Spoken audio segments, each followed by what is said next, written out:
open conversations issues about issues of race and culture that are embedded in all parts of education. And the Embrace Ed webinar series is an opportunity for people to access people and organizations committed to improving education opportunities for marginalized and underserved populations.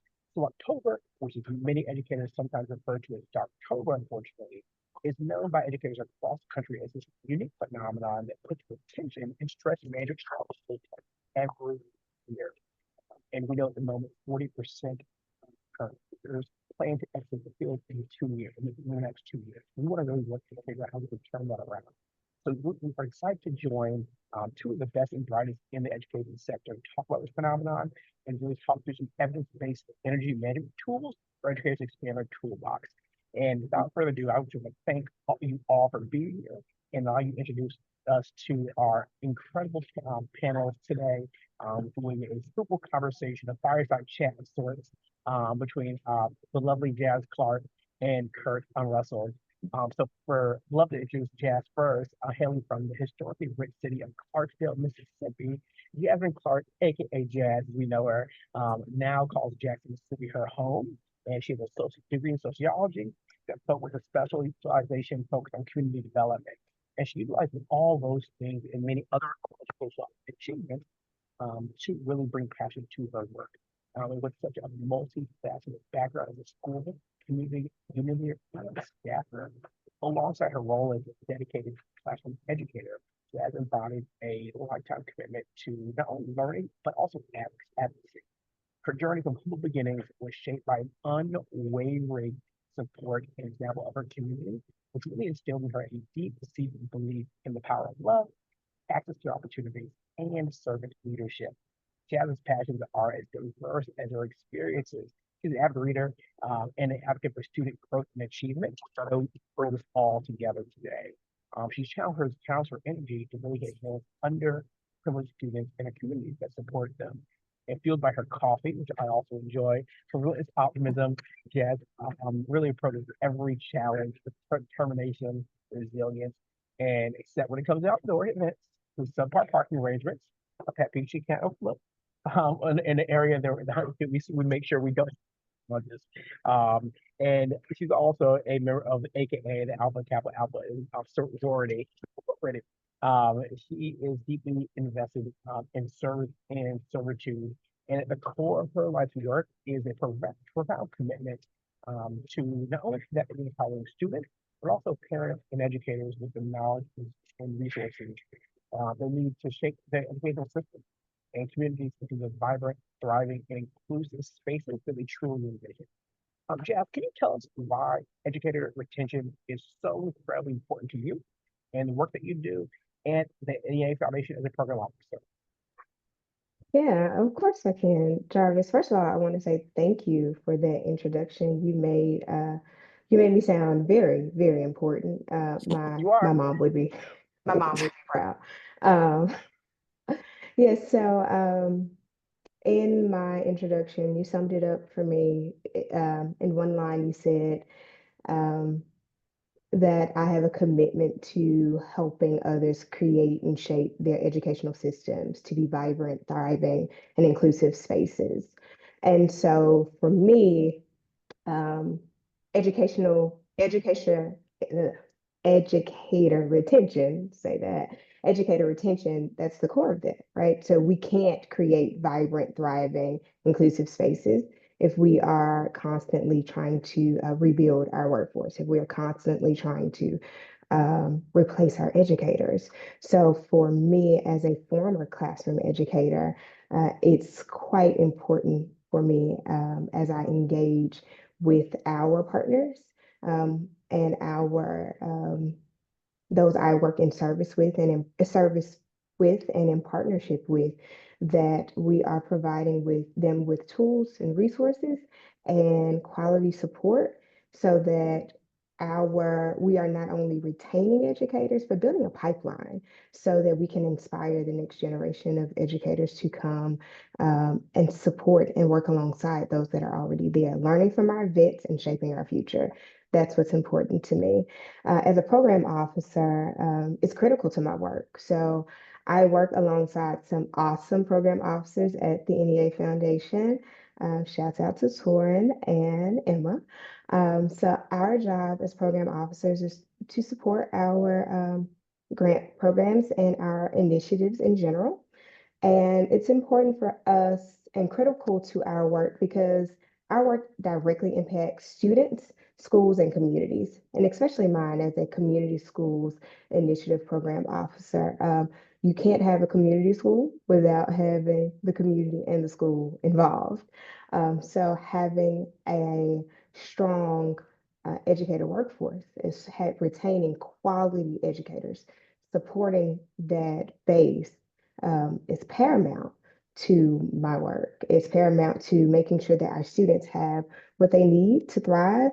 And it means that our students get what they need inside of the classroom. So our parents can also come alongside and partner with our educators to make sure that our children, and I say our children because I believe it's our responsibility to make sure that all children have what they need, right? That they are well equipped, well prepared to make a wonderful future for themselves.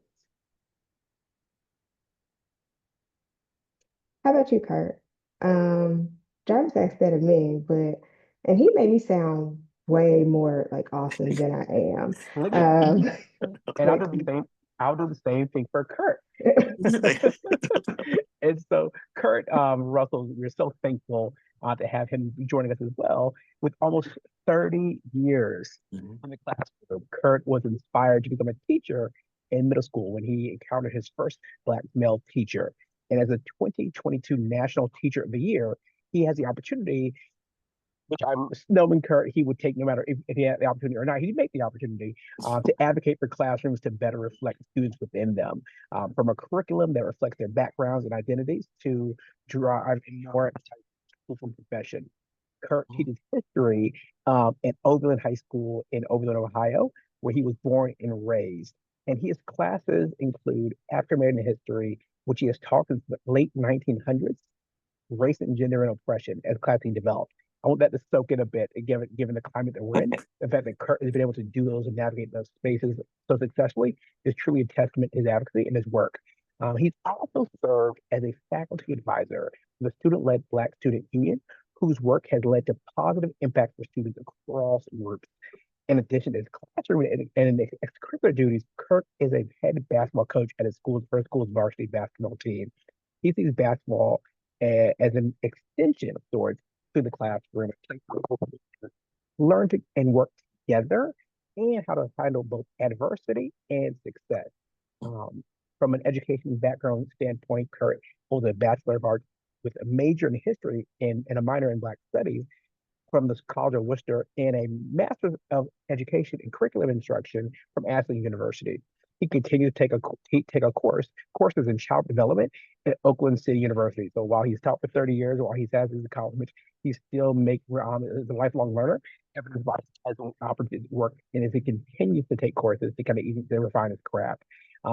Because of that craft he's been developing, he's previously been recognized as the Teacher of the Year by Overland Heritage Center and the Overland chapter of the NAACP, and as a Lorain County Basketball Association Coach of the Year and Northeast Ohio Coach of the Year.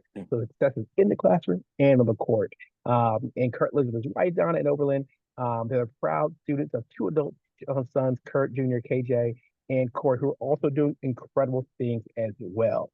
And Kurt enjoys reading nonfiction and traveling. So Kurt, given all those things, and you think about your personal life as well as your professional endeavors and successes, and someone who's still in the classroom teaching every day, can you talk to us a bit about why this time of year is especially challenging for educators who are in the classroom like you literally are right now? Well, thank you so much for that warm introduction. And Jazz, it's an honor to be on this stage with you. So I'm so excited. To the listeners and the viewers, I am happy to be here as well. Um, Exhaustion, right? And so when we look at this time of year and why are we experiencing Darktober, it's because the honeymoon is over. I always say that the honeymoon is over, where now exhaustion is setting in. I live in Ohio, And so the weather is changing a bit. And so school started in August, and now August turned into October. August was sunny outside, waking up in the morning. It's uh, 6 o'clock, the sun is out. Come home, the sun is still out, and now it's a little dark outside, right? And so when the weather changed, also our mood changed a little bit. And then we also have to look at the pressure now that teachers are going through. The pressure of making sure that the scope and sequence of the curriculum is being followed. The pressure of making sure that the classroom management is up to par. And so a lot of things have changed since October, since the beginning of the school year. And now reality is setting in. And once reality is setting in, then the pressure is setting in as well. And so what teachers are going through, they're going through a change of season and a change in terms of the classroom itself. And once that happens, then teachers are at this crossroads where they are battling two fronts. The one front of bringing joy and excitement in the classroom to maintaining that joy and excitement.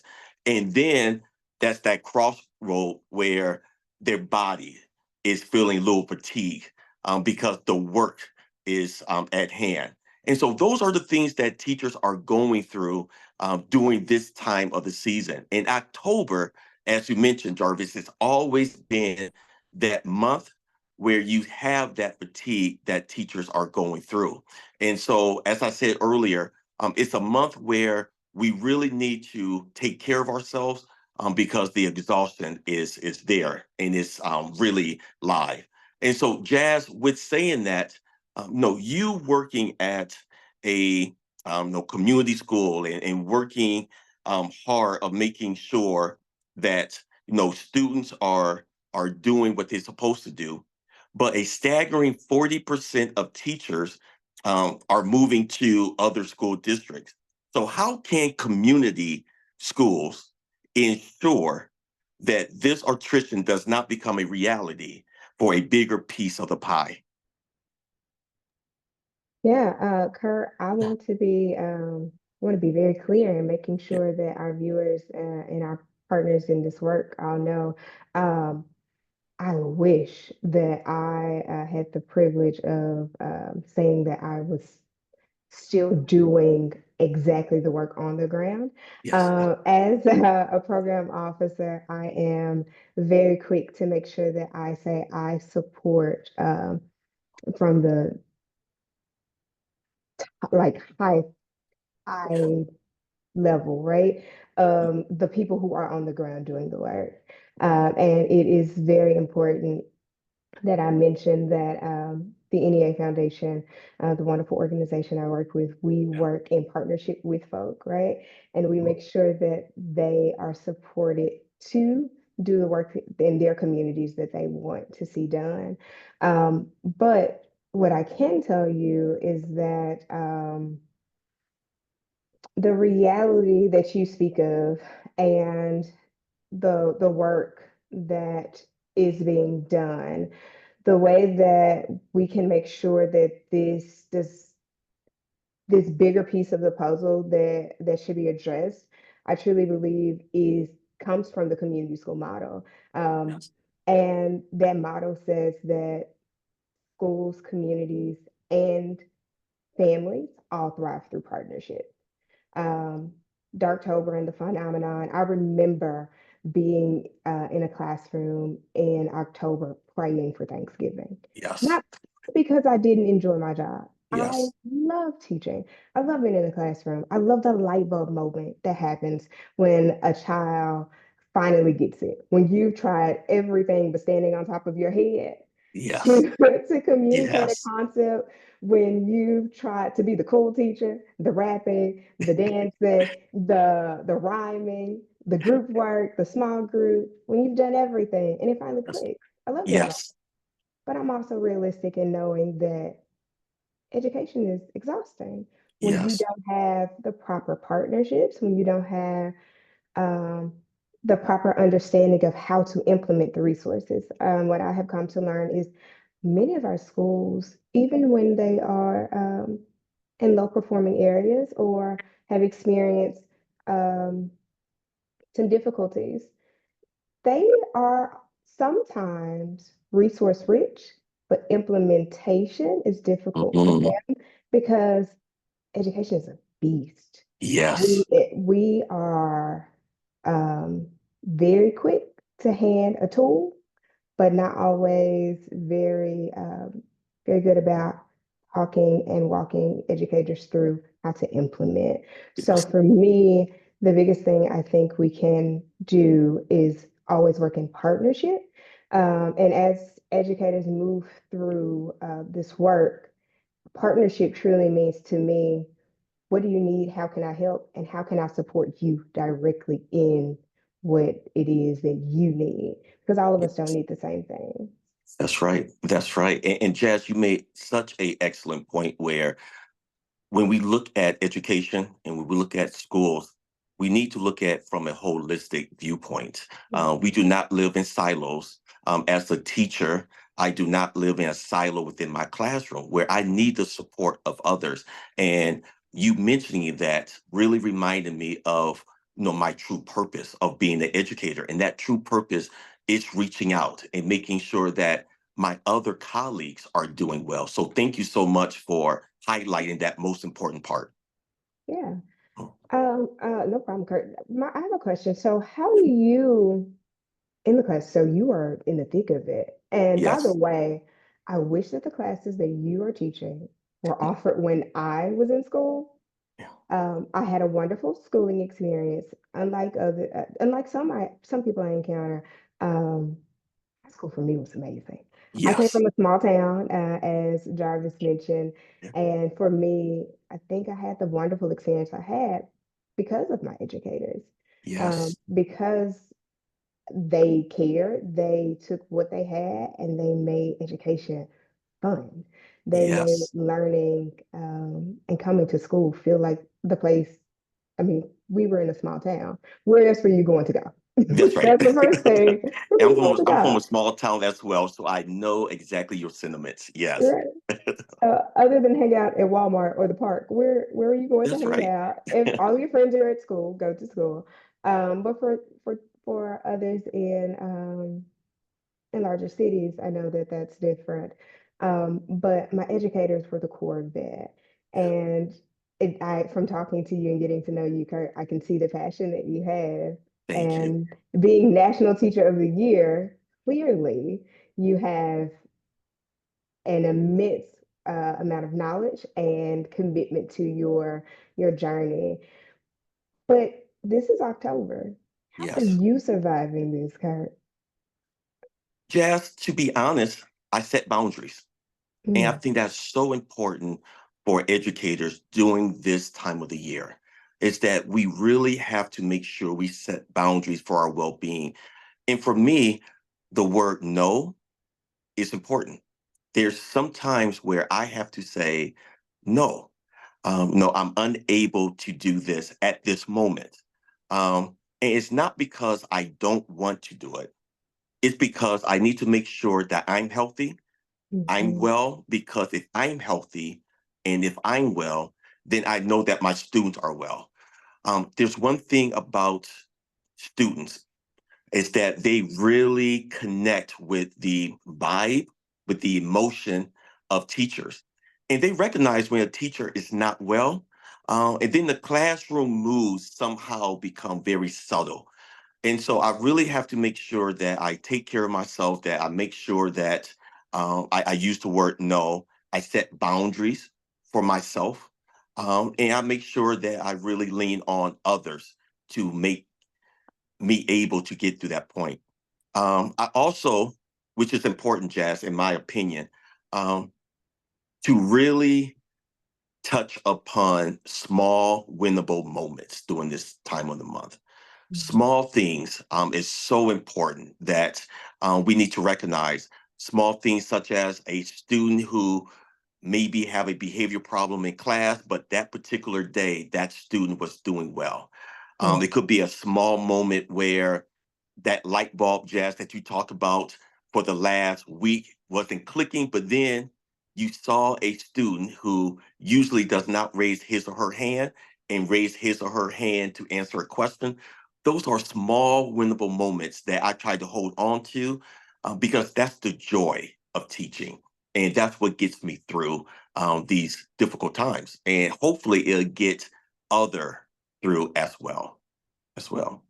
And so, Jazz, with all of that being said, um, with your particular role and for you really leaning on helping the community do well, um, during this time of year and during this conversation, the wake of this election cycle, I cannot help but to think about how can we encourage districts and state and education agency and elected officials as they look to co-create solutions.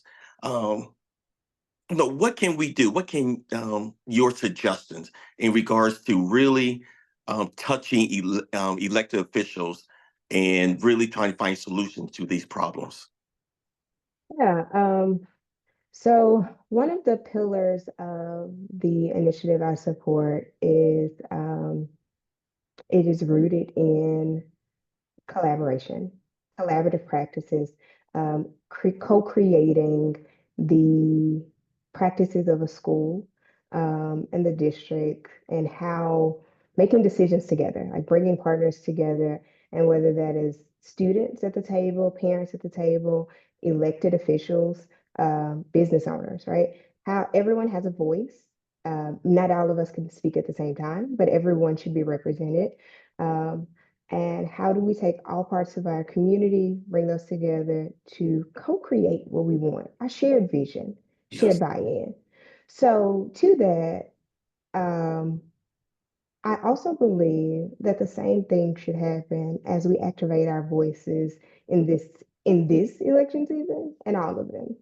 Um, I think that proper change happens when we collectively use our voices and we activate not only our vote at a national level, but also on the local level. So the NEA Foundation supports our community school initiative and grantees in a number of ways. And one of those ways that we do that support is encouraging them to uh, create policy, right, for Mhm. their community school work, whether that is seeking support for their school from their school board and creating, co-creating with their partners, um, school board declarations of doing this work, speaking with and their legislators about um, funding to support their schools and fully funding education, and or allocating funds and resources for community schools at the state level, and also speaking with other bodies or other elected officials about the importance of putting education first. Yes. So the truth of it in a nutshell is, Kurt, encouraging all adults and children to know of their civic duty and responsibility, that each of us has a responsibility to use our voice. And though we may not always agree on all topics, I think the Yes. one thing that we all, no matter how we vote, can agree on is that all children deserve quality education, right? Yes. Yes. And the fact of that is, in order to ensure that, it is our job to engage those who we have put in positions to work for us. Mm. Um, we elect our officials. That's the Yes. wonderful thing about the country, that we elect our officials. And for those that are also appointed, we can engage them in proper protocol through proper channels. So as we do that, we use our voices for the good that we want to see. Yeah. Um, and we must do so in Mhm. this season and in all. Yeah. And Jess, that's what, in my opinion, is the beauty of education and the power of education. And you really touched upon it, is that it's what makes our democracy work. Mhm. And what I do as an educator is try to set a framework of democracy within my classroom and present my students with information that will help them to navigate our society, not telling them what to think, but allowing them to think, right? Which is key. And so, Jazz, when you touched upon making sure that our elected officials and making sure that we have a civic duty of electing our officials, I say that to my students that it becomes a time because I teach high school and I teach a lot of seniors. Mm. It is a time where we need to engage in this process. And the way we engage is to make sure that we have a well-rounded education and that we are well-versed and we are well-read and that we are able to critically think for ourselves and not to become robots. So thank you for what you are doing, that hard work. Yeah, Kurt, I also think it's important that, as you said, that we are definitely not. I love how you put the words that you don't teach your students what to think. Yes. You provide them with the resources, allow them to make their own conclusions. But I think it's also important that adults, right, that we also choose to become more informed in a quality Yes. manner. We are in an age where information is so instant. Yes. Um, and we scroll our news feeds and our timelines, and we see it and we believe it. I Yes. once saw a post where something was on the internet and it was a picture of Abraham Lincoln, and it Hmm. said, "You shouldn't believe everything you read on the internet." Quote from Abraham Lincoln. And it was so funny. Um, and the irony of it was wonderful, right? Yes.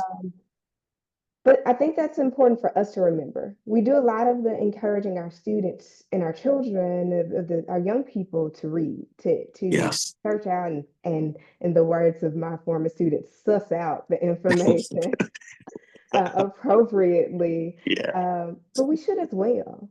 We should Yes. also make sure that when we are making our choices at the ballot box and encountering and reaching out to our officials, that we're doing so in an informed manner and not just out of habit, Yes. and looking at the issues and doing so in a manner that's in our best interest and not Yes. out of habit. I Yes. think that's very Yes. important. And Jazz, and making sure that we leave our society better than when we first received Exactly. it, We right? have to. We Yes, have to. and so I'm so glad when you mentioned that not only students but adults as well, and Mhm. educators, we must do what is right and become well informed. Right. Yes, So, Kurt, I want to pivot a bit. yes, You've had the opportunity to be a champion and an advocate in yes, your space. As you think about the challenges that come with the sunsetting and the back to school, or as you have said, it's crunch time for many of us. The yes, honeymoon is indeed over. yes. Coupled with the reality of this year's challenges Hmm. and how you are already coping, right? Schools serving the greatest proportion of students experiencing poverty of 29% of their teachers between October 2022 and October 2023. And schools with the lowest concentration of needs lost 19% of those educators.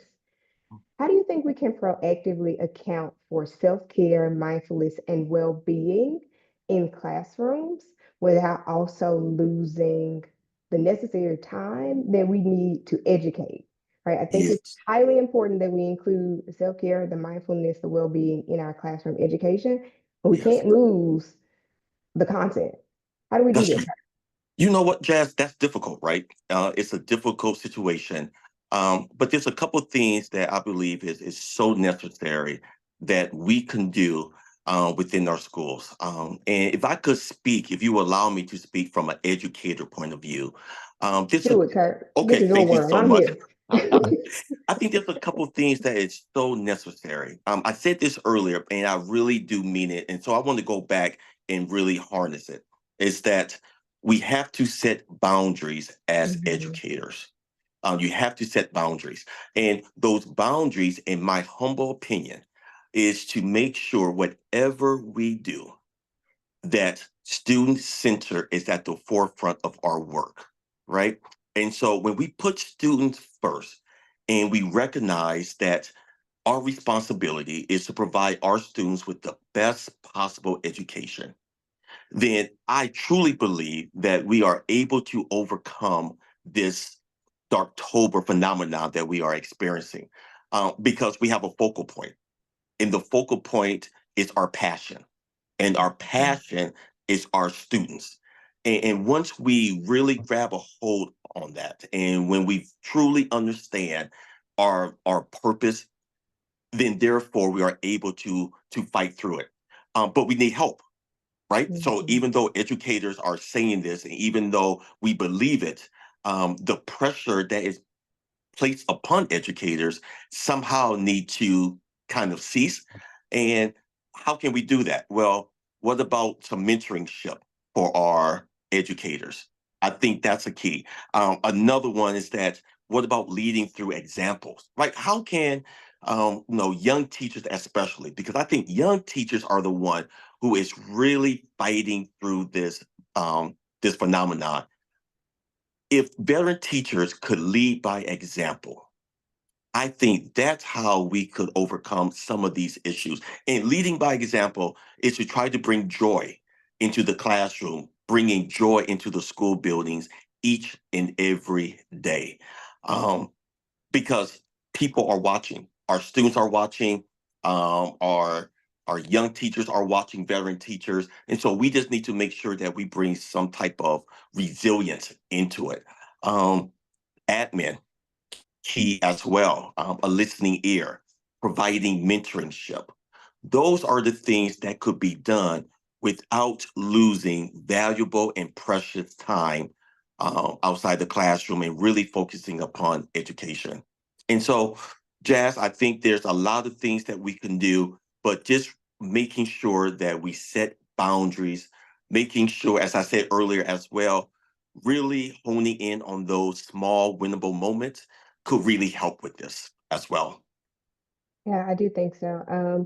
I want to be careful when I say this Hmm. because the internet is forever, right? Yes. And and I don't need a soundbite that ruins me. Yes. I think I think mindset is a part of it as well, Hmm. right? Perspective does Yes. shape our reality, and I think as you've said, honing in on the winnable moments is Yes. important because I've woken up before in the classroom and outside and said today is going to be a few choice words. Today is Yes. going to be a day. And it was as I predicted. And I've Yes. woken up today and said, made a choice that today was going to be better. And it was. And I've woken up before and said, today is going to be a great day. And Yeah. it was everything but that. Right. So sometimes you can put those words out and make a Yeah. choice and it needs it. Um, but what I hear at your core, Kurt, is Mhm. saying boundaries and balance, Yes. It's so key. boundaries and balance, and Yes. also using your tools. If my colleague Stephen Michael Hmm. Thompson is on listening right now, he will repeat that I say that all the time. We have Hmm. to use our tools. Yes. And our tools can be our colleagues. Our tools can be the resources our districts provide us. And our colleagues can be those in our school buildings and can be those across the district across Yes. that we work in. And as we go to these conferences and these trainings across the country, across the district, across your state, these connections that you are making, I encourage each of you that are in place don't that's your community, that's your resource. Tap into those people that you encounter. Don't let that just be another contact in your phone that Yeah. you have. The educational community, I have not been in a place or been at a conference where I've met a person and they say where they work or what state that they're in, Hmm. and we aren't three people could removed. That's right. The world That's of right. education is so small, which is Yes. both wonderful and scary, right? And Jess, if you don't mind, if I could just stay on this topic for a little bit as Yeah. well, because what you mentioned is so true. When you say leaning on others, Mhm. and also if I could just make this caveat where we also have to remember our why. right? We have to remember our purpose. Um, for me, my purpose started when I was in kindergarten. It's hard to believe, Jazz, where I don't. I, I'm with you, Kurt. okay. I don't. I tell people the story all the time where when I was in kindergarten, I knew I wanted to become a teacher because of the model I had from my kindergarten teacher, where she introduced a cultural curriculum that represented me as a Black male student in kindergarten, Mm. where she read a story. And I'm showing my age here. This was in 1977, Eastwood Elementary School, That was just kindergarten. yesterday, Kurt. And Jazz, she read a story about Martin Luther King Jr. Mm. before the iconic holiday, 9 years after his assassination. But in that class, she had 15 kindergartens, 14 students of color. And I'm imagining that she said, I need to make sure that students see themselves in the curriculum. And from there, I say, I want to become a teacher, the way she made me feel. And so we have to remember our why and remember our purpose. And I think with that, it can help us through this as well. Sorry for the long story, Jazz, Oh, but I not just at wanted to all, share that. Kurt. Yes. No, Hmm. no. It's important that we go back into that. We have to tap into that Yeah. because when the resources are not doing it for you, when leaning on your co-teacher is not doing it for Yes. you, when your principals have a sweet day and bottle of Yes. sweet tea is not the thing that is pushing you through That's right. to lead into your why. We have to Yes. remember why we chose this profession, or for some of us, how life allowed us to come into this space, Yes. and why we keep staying, right? Yes. Because it cannot be, clearly, it's not the paycheck. No. It's not the That's the paycheck. truth. Yes. And because the weekends are so short, it can't be that. And So what is it, right? what What is is it? it? It Yes. has to be your why. It has Yes. to be the desire to affect, support, shape minds of young people so that Yes. they can be the leaders that they desire to be. Not that we want them to That's be, right.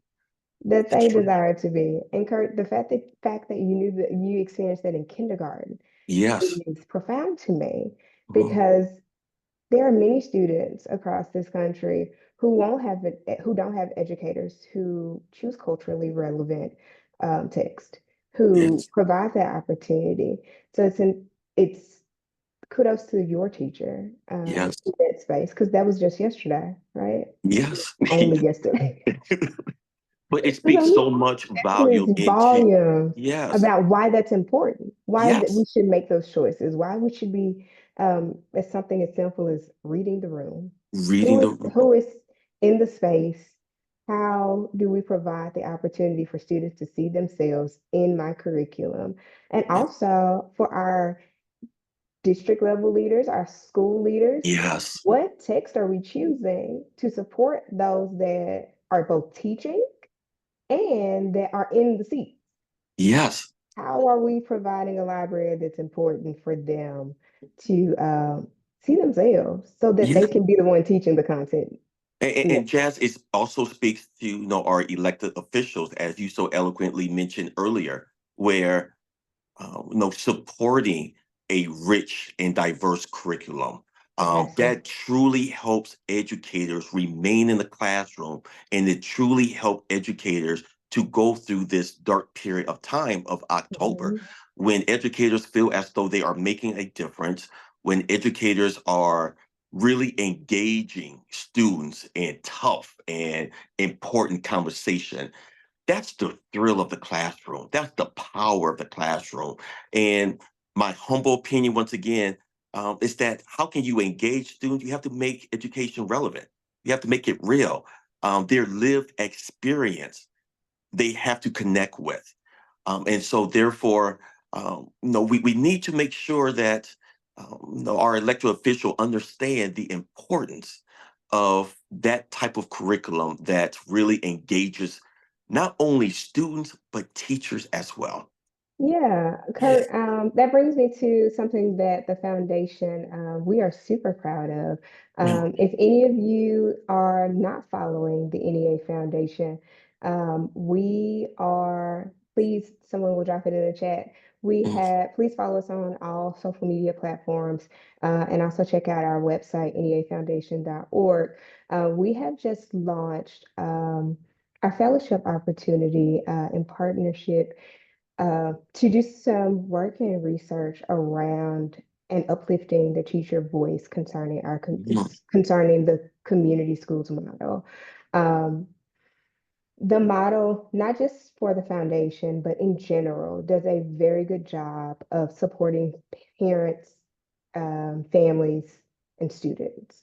The model in itself is created to make sure students have expanded and enriched learning opportunities, support what people sometimes um, boil down to wraparound services, but we like to call them integrated support, and also expanded support collaborative research, collaborative practices, and decision-making practices. But we saw the need to make sure that the teacher's voice was uplifted. thank you. Oftentimes, the last people at the table to make the decisions and help direct the work of community schools were the educators. And this Mm, work is built to make sure that the teachers don't have to be the nurse, the counselor, the social worker, and all of those things. What if a teacher could just teach? yes. What if they could hone their skills so well that they could just adequately teach? Mm, So it's our goal through this fellow that we have in partnership, Joshua Middleton. We are opening up, take a pause here. We're going to open up, drop some questions in the chat for us, guys. In partnership with Howard University, we have a fellow, Joshua Middleton, who is supporting us in doing research and finding out what does it take?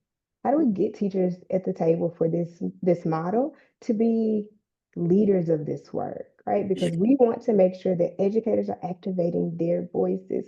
We talk about teachers too much and not with them or pushing Mm, them to the forefront for them to speak. So it's important for us at the foundation that we set the stage for that. And this happens in some parts of the country, and we are proud of that work, but we want to make sure that this is not just happening in pockets, but this is some work that should be a continuous practice.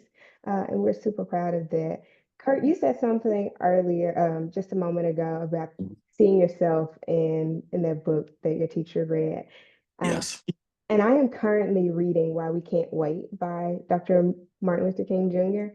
And it brings me to this space. One of the lines in the book is, "It is not the people who move their leaders, and not the, it is the leaders who move their people. It is the people who move their leaders, and not the Mm, leaders who move their people." yes.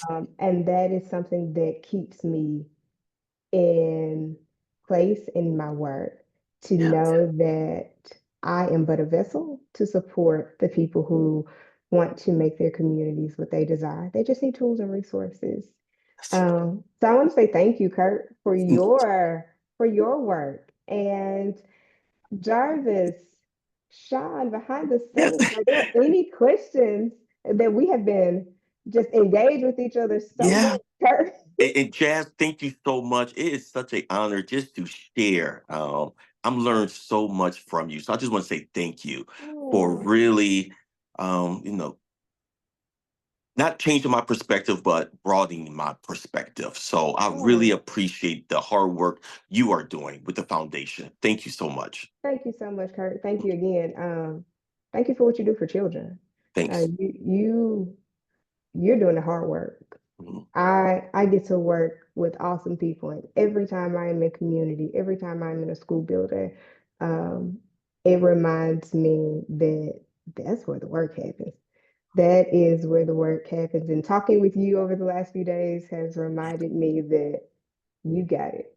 Well, And I would our love kids to are in invite you to wonderful Oberlin. hands. And you need to come to Ohio and share your wisdom with us. Put in a request. Foundation family, you hear that? Kurt has Yes, invited me. that's right.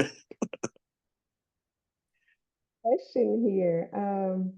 How are educators equipped to serve as champions and advocates for their school communities? Where can they go to get professional development on building capacity as advocates? Mm, Kirk, would you like to take that? yes. In regards to professional development in terms of building, I always say the following, and this with all due respect, that professional development in regards to like teaching practices, why not have teachers lead that? And Mm, with teaching practices, it could be your fellow hallmate. It could be that person in the next hall that have 5 and 10 and 15 years experience. Um, I'm very different when I think about professional development, um, because I feel as though you could find professional development, Jazz, as you mentioned, in your community, in your particular space where you could champion for educators and students alike. And so that's my take. I always feel as though professional development could start at home. it should. Mhm. I've had wonderful, when I was in a school building, I had wonderful principals, let me put that caveat. But one of my Yes. favorite principals, maybe I shouldn't call his name, but he'll know exactly who he is. He used to say all the time to us, the experts are in the room. Yes. And he would remind us that everything that we needed, everything that was in the space, um, we could go find other experts. There Yeah. was an opportunity for that, but why not lean on each other first? Yes. Why not see who in the building could provide the PD, who could teach your colleague? The newest teacher on the block had something that she could bring, and the Yes. most veteran teacher in the building had something she could definitely teach the new kid. Yes. So there was always something. And for me, serving as champions and advocates, there is something that grinds all of our gears. There is something that Mhm. makes each one of us tick. There is something that we all want to see change. Mhm. That's the thing you can advocate for. You just have Yes. to figure out the tool that is the most appropriate way to do so. Mhm. What is it that you want to see changed? Leaders are only leaders if someone is following them. Yes. Who in your, how can you make an impact positively? Um, and in order to do so, what's the policy that's there, right? What's the norm that has already been set? What's the policy that's in place? Does it suit families and communities and children? And if Yes. it does not, how do you go about changing that? Mhm. That's what you should seek for. That's my encouragement for anyone who is seeking to become a champion and an advocate for their school community. What does the policy say? And if Yes. it does not serve those it should, how can you build capacity and community among those around you to make a change?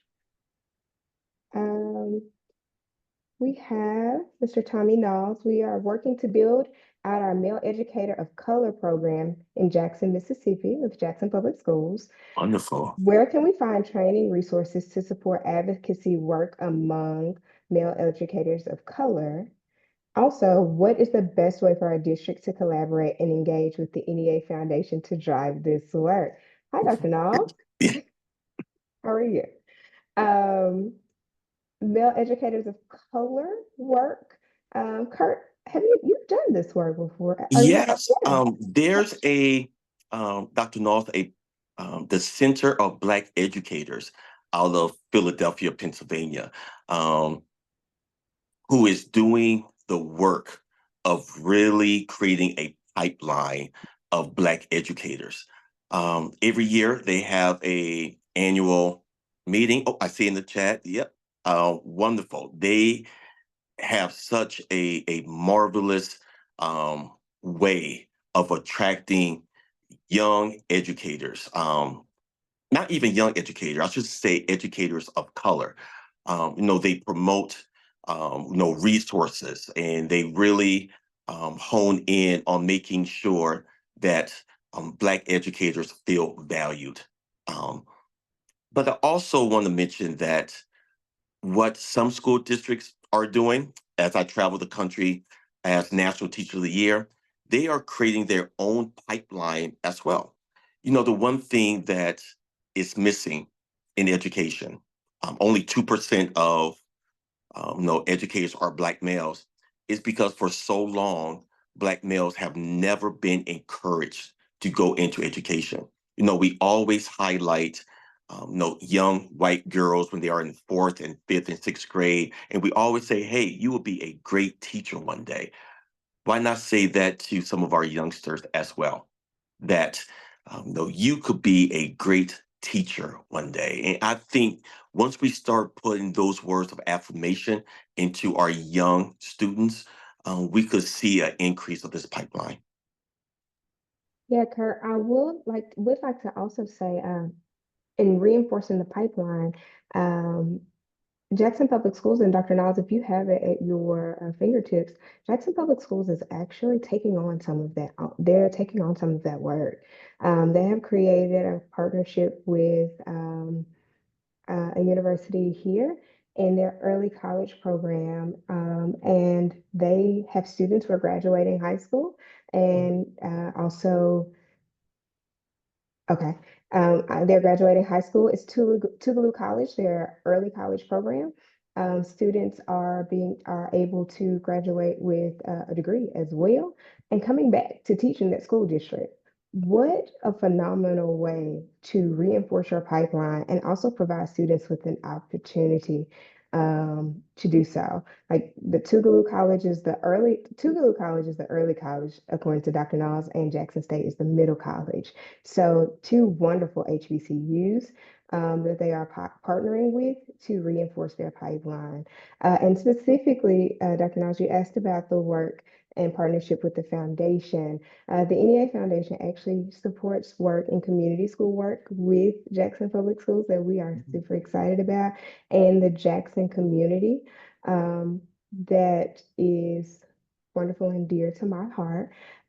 We also, as a foundation, have a number of opportunities that Jarvis has, or the Hunt Institute has dropped in the chat for anyone to, not anyone, for educators to look at our website to see the things that we have available for educators to take part in or participate in, or apply for our global learning fellowships, our student success grants, learning and leadership grants, and vision equity opportunities. There are a number of opportunities that we have on our foundation website.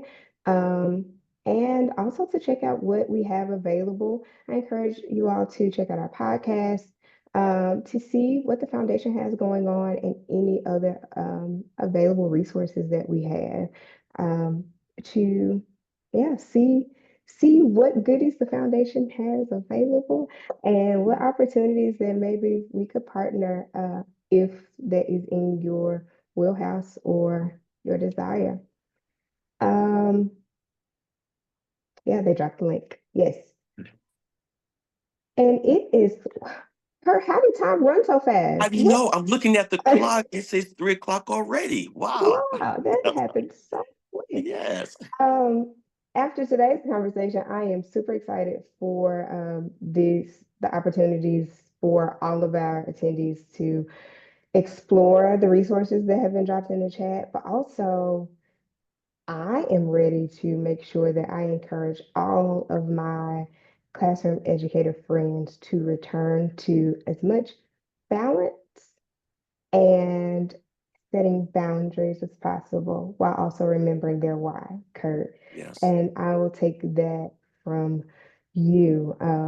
The prospect of proactively setting up school communities for success in order to increase educator retention, because that's what it's about. Educators who are supported retain. Educators who have what they need come back. And that's what we need for our students, stronger educators so we can have stronger students. Yes.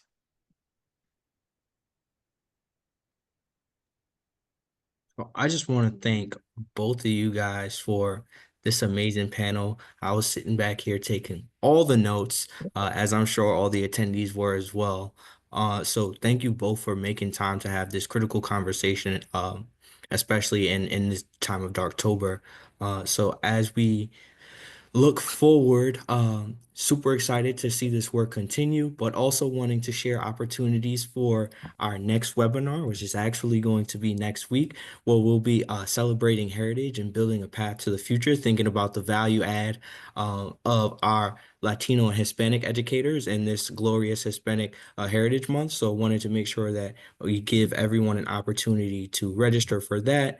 And again, thank you both so much for contributing to this conversation. I'm looking forward to seeing what this thing looks like in real time as we continue to encourage and support our educators to not only enter the classroom, but make sure that they stay, especially as we think about, to Kurt's point earlier, those early career educators. This is a difficult time. So please make sure you're extending all the resources that you found today, and continue to support and check in on those folks that need it most. Thank you, everyone. Thank you.